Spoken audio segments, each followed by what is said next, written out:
درودی دیگر دارم حضور شما بینندگان عزیز. علی صداقتی هستم با قسمت دیگه ای از برنامه تا سرزمین جنوبی در خدمت شما. درود، دامون آریان هستم. خوشحالم که در خدمتون هستیم. امیدوارم اطلاعاتی که ارائه میکنیم برای شما مفید و فایده باشه. طبق روال برنامه‌های گذشته سوالات مطرح شده را با آقای آریان در میون میگذاریم تا از نظرات ایشون مطلع بشیم. شما رو منتظر نمیگذاریم و میریم به سراغ سوالات دوستان عزیزمون میپردازیم. اولین سوال را دوستی از کرمانشاه از ما پرسیدن. جناب آریان، ایشون لیسانس مهندسی مکانیک دارن از دانشگاه آزاد نجف آباد و سال 1387 فارغ التحصیل شدن و طبق گفته خودشون 8 سال سابقه کار در یک شرکت بازرگانی به عنوان کارشناس صادرات و واردات دارن. بله. سوال ایشون این هست که با توجه به مدرک تحصیلی و سوابق کاری که دارن آیا ایشون باید از طریق سازمان مهندسی اقدام بکنن یا راه دیگه ای را باید پیش رو بگیرن؟ ممنون میشیم به این سوال پاسخ بدید. حتما. قبل از که شروع کنم بازم باید تشکر کنم از ساپورتی که کردید برنامه همونو، سوالات زیادی که فرستادید. تشکر کنم از آقای صداقتی عزیز که گلچین کردن سوالات رو و سوالاتی انتخاب کردن که به درد تعداد زیادی از دوستان بخوره. حتما با توجه به وقتی که داریم. در مورد این دوست عزیزمون از کرمانشاه، خب باز دوباره من برمیگردم به همون برنامه اول که گفتم برای اینکه ببینیم میتونیم اقدام کنیم یا نه 3 مرحله بود. اولیش اگر خاطرتون باشه این بود که ببینیم شغل مناسب برای ما چی هستش که بر اساس اون شغل میخوایم کارمون انجام بدیم. دوست عزیزمون مهندس مکانیک هستن ولی فهمیدن که کار بازرگانی و صادرات واردات کردن. خب اولین چیزی که به ذهن آدم میرسه اینه که خب بحث کار صادرات و واردات توی لیست مشاغل به ذهن من حداقل برای ایشون رشته ایمپورتر اکسپورتر میرسه توی لیست مشاغل. منتها این رشته تو لیست اصلی نیست، تو لیست SOL نیست، تو لیست CSOL که شرط خاص خودشو داره که اسپانسر ایالتی و بقیه داستان ها.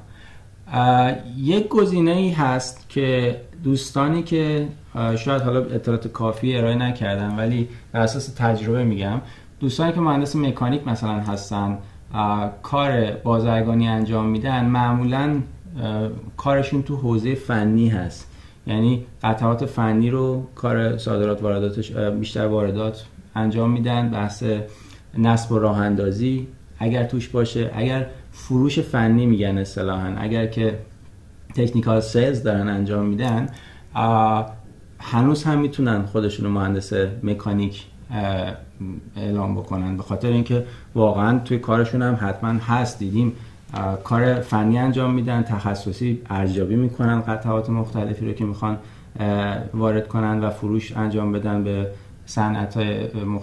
صنایع مختلف. کار طراحی معمولا دارن.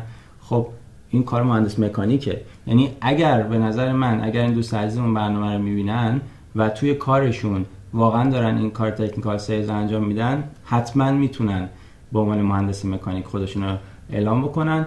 میتونن برن سراغ انجینیرز استرالیا CDR بنویسن، بر اساس پروسه کاری که انجام داده بودن 3 پروژه انتخاب بکنن، پیدا بکنن و انجام بدن. چرا آریان، طبق صحبتایی که فرمودید دوست عزیزمون اگر کار فنی بکنن و یا مشاوره فنی بکنن حالا در زمینه هم اینستالیشن و نصب تجهیزاتی که به فروش میرسه و CDR بنویسن، آیا این دوست عزیزمون در کاتگوری مکانیکال انجینیر ممکنه ارزیابی بشه یا نه یک کاتگوری دیگه براشون در نظر گرفته میشه در سازمان مهندسی؟ نه عموما میتونن، یعنی انجام دادیم شده، یعنی حتما فکر میکنم که با اعتماد به نفس اگر این کارو واقعا دارن انجام میدن برن سراغش، گزارش‌های خوب انتخاب بکنن، میتونن به عنوان مکانیکال انجینیر با توجه به اینکه مدرک تحصیلیشون از دانشگاه آزاد نجف آباده، دانشگاه آزاد نجف آباد فعلا حتما سکشن 1 و مدرکشون معادل لیسانس استرالیا خواهد بود و این یک نکته خیلی مثبتیه که چون مدرکشون معادل لیسانس استرالیا هست انجمن مهندسین وزن خوبی به پروندهشون میده و احتمالی که پروفشنال انجینیر اساس بشن هم هست. میخوایم حالا من در مورد امتیازاتشون هم تو حالا اگر که بحث انتخاب شغل تموم شد در مورد امتیازاتشون هم یه صحبت بکنیم که کمک بیشتری شده باشه. ایشون فهمیدن سال 87 فارغ التحصیل شدن، درسته؟ بله. تقریبا حالا تا کارهای CDRشون انجام بشه و اینا میشه گفت که 8 سال سابقه کار بعد از لیسانسشون رو احتمالاً بتونن داشته باشن. حالا باز بحث خدمت سربازی ایناشون دیگه احتمالاً معاف بودن که 8 سال سابقه کار دارن، اینا بعد مشخص بشه براشون. اگر نان استاپ بعد از مدرک لیسانسشون 8 سال سابقه کار داشته باشن در زمان گرفتن دعوتنامه، که بازم اگر یادآوری بکنم خدمتتون زمان میگذره تا به دعوتنامه برسیم، باید یه سری کارها قبلش انجام بشه. 8 سال اگر فرض بکنیم که تا اون زمان خواهند داشت، 15 امتیاز اونجا خواهند داشت. سنشون رو گفته بودن 31 سالشون هستش. خیلی خوب.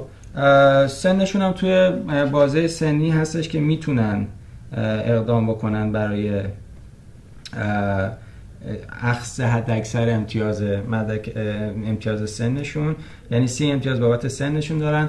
اگه تحصیلشون هم که عرض کردم خدمتتون 15 امتیاز رو میگیره، 15 امتیاز هم بابت 8 سال سابقه کارشون دارن و خیلی راحت حتی با اس6 هم میتونن اگر به عنوان مکانیکال انجینیر ارزیابی بشن درخواست ویزای 189 بدن. بسیار خوب، ممنون از راهنماییتون.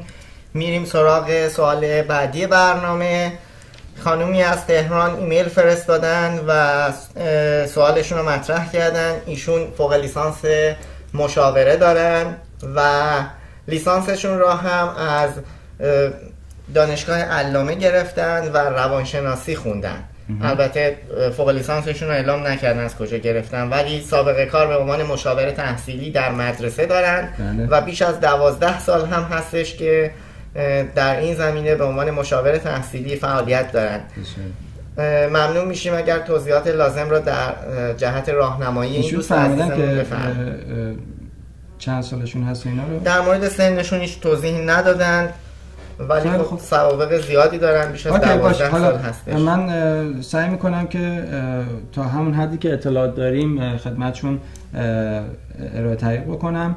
ببینید ایشون مشاور دانش آموزی هستن. یک شغلی هست، باز برمیگردم به همون مراحل، انتخاب شغل الان برام مهمه. یک شغلی هست به اسم student counselor که احتمالاً اگر برن شرح شغلشو بخونن خیلی شبیه باشه به کاری که انجام میدن و میتونن رو اون رشته فکر بکنن. رشته student counselor توسط سازمان وتاسس ارزیابی میشه.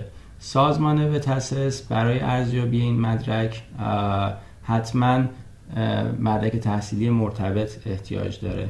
تجربه ما میگه روی این رشته های کانسلر سختگیری هایی بر این اساس انجام میشه که واحدهای تحصیلی رو چک میکنن، حتما دنبال واحدهای عملی مشاوره هستن. یعنی اگر موردی باشه که فقط حالا روانشناسی خونده باشن، زیاد هستن دوستانی که خب روانشناسی خوندن یا رشته دیگه خوندن توی این حوزه فعالیت میکنن، خیلی راحت نیست و تقریبا نشدنیه که با همین صرف سابقه کار بتونن از سازمان وتاسس ارزیابی رو بگیرن. اما چون ایشون فرمودن که فوق لیسانس مشاوره دارن، احتمالاً تو دوره فوق لیسانس واحدهای عملی پاس کردن، رو اونا خیلی مانور بدن تو بحث اسسمنتشون. امیدوارم که بتونن اسسمنتشون از سازمان وتاسس بگیرن.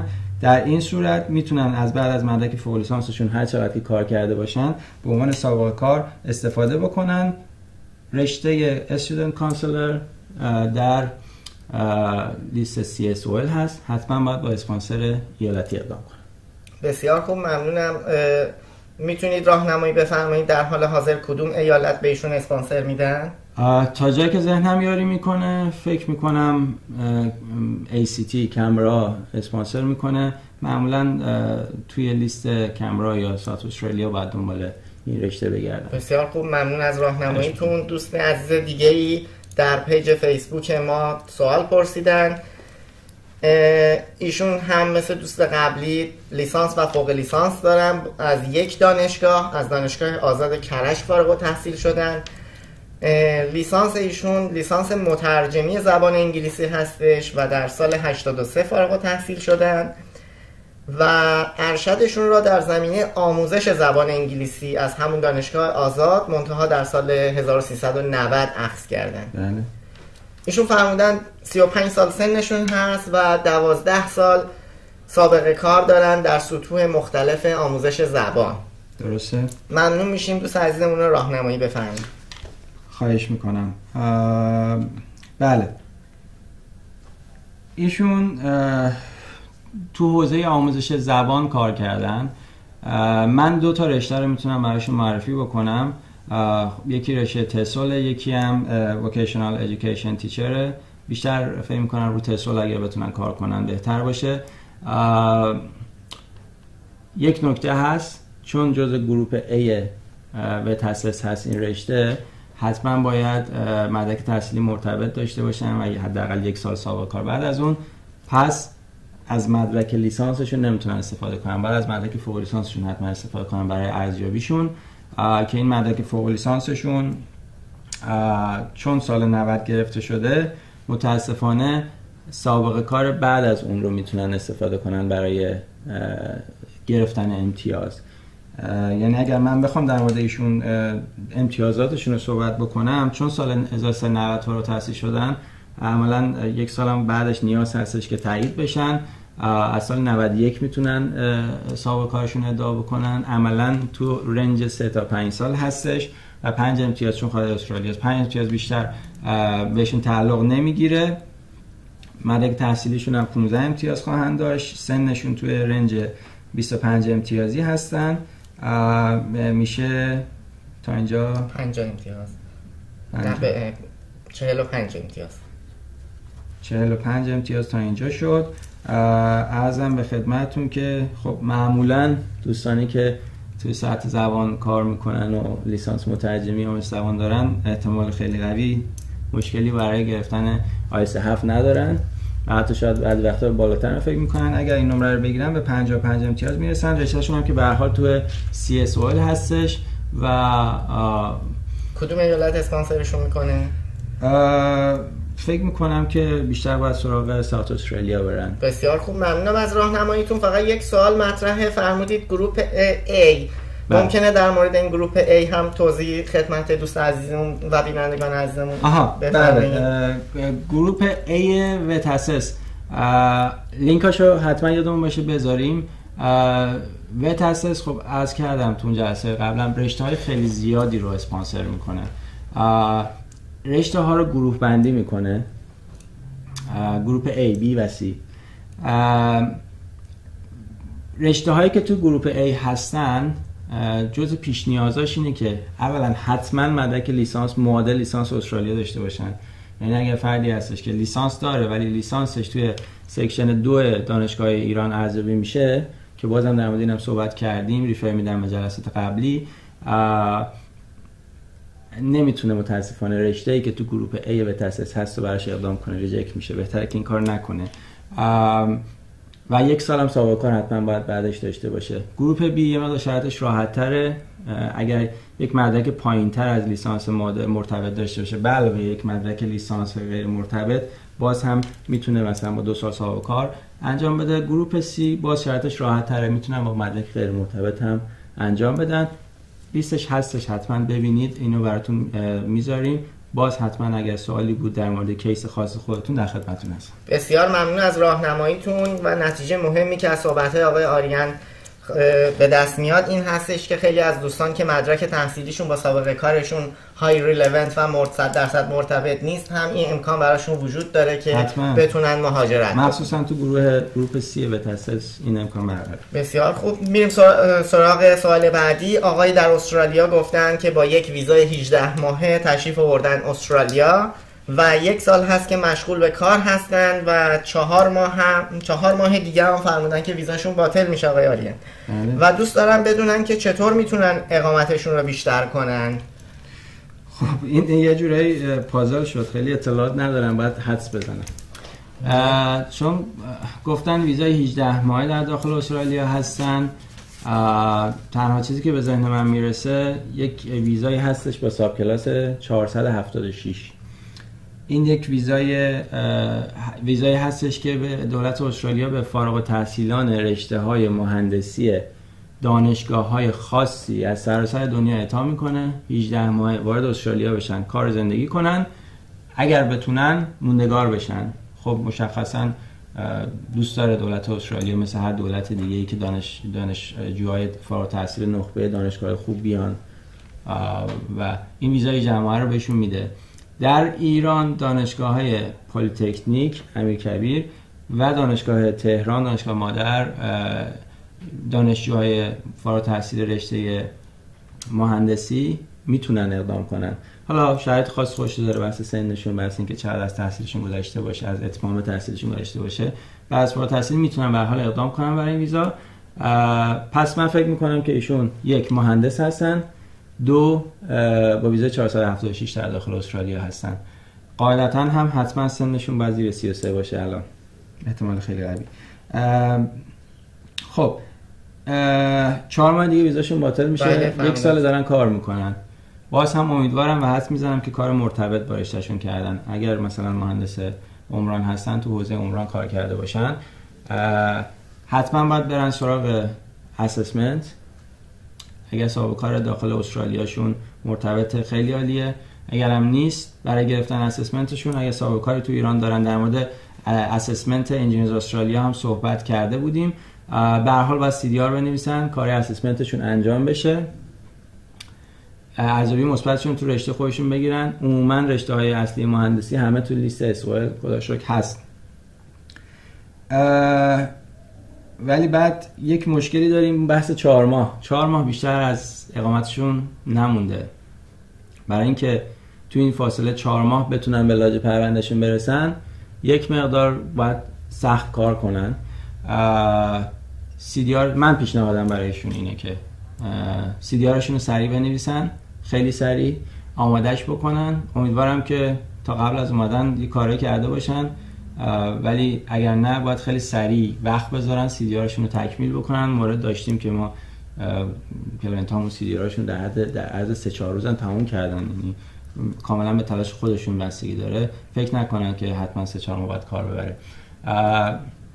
CDRشون تکمیل بکنن. خوشبختانه انجینیرز استرالیا چند وقتی هستش که یک سیستم فست ترک معرفی کرده، یک هزینه اضافه تری میگیره، در حد 1 هفته 2 هفته اگر مدارک تکمیل باشه ارزیابی مثبت رو اعلام میکنه، مگر نه باید 3-4 ماه طول بکشه. ارزیابی مثبتشون رو بگیرن، IELTSشون امیدوارم آماده باشه. آماده نباشه باید ببینیم چه امتیاز چه IELTS میخوان. حالا بذارید پس من یه کوچولو محاسبه کنم. حداقل 30 امتیاز باید سن دارن. دانشگاهشون هم که حالا یا پلی‌تکنیک یا تهران مدرک تحصیلیشون 15 امتیاز رو داره حتما، چون هر دو سکشن 1 هستن. 1 سال هم سابقه کار در استرالیا 1 سال هم در استرالیا کار کردن. پس این میتونه بهشون کمک بکنه که 5 امتیاز بگیرن اگر مرتبط باشه و میرسن به امتیاز 50. بله. اگر IELTS 7 بگیرن میتونن از کنم خدمتون که به 60 امتیاز مورد نیاز برسن. اما تریس کنن اگر الان باشه با 60 امتیاز و تا گرفتن دعوتنامه از EOI تا گرفتن دعوتنامه 1.5 ماه اینطورا طول میکشه. ممکنه یه ذره بیشتر بشه بریم جلوتر. منتهای مراتب به هر حال 1.5 ماه 2 ماه هم از زمان ثبت EOIشون تا گرفتن دعوتنامه‌شون برای خودشون باید زمان قائل بشن. حتما دعوتنامه لاجشون باید قبل از اتمام ویزای جاریشون باشه، یعنی لاج پروندهشون 1 روز قبل از اتمام ویزای جاریشون باشه. اصطلاحاً میرن رو بریجینگ ویزا و شرایط بریجینگ ویزا هم این هستش که در حقیقت بین 2 ویزاست. یعنی الان ویزای 476 داشتن، اقدام کردن برای ویزای اقامت دائم، تو این فاصله که منتظرن با بریجینگ ویزا میتونن تو استرالیا باشن، بریجینگ ویزای A میگیرن. اگر بخوان از استرالیا خارج شن بریجینگ ویزای B که حالا بیشتر صحبت میکنیم اگر لازم شد در موردش، و مدیکر هم اتفاقا بهشون تعلق میگیره. بسیار خوب. بعد این کار رو سریع انجام بده. جناب آریان، سوالی که مطرح هستش، خب شما یه تایملاینی رو برای ایشون معرفی کردین. اگر تا قبل از اینکه این ویزاشون باطل بشه نتونن ویزای بعدی رو سابمیت بکنن، چه اتفاقی میفته؟ اگر نتونن، چون ویزاشون تموم شده، متاسفانه باید به هر حال استرالیا ترک کنن، چون ویزای 476 ویزایی نیستش که بشه خودش رو اکستند کرد. یعنی ویزای قابل اکستندی بای دیفالت خودش نیستش و نمیشه اکستندش کرد. اما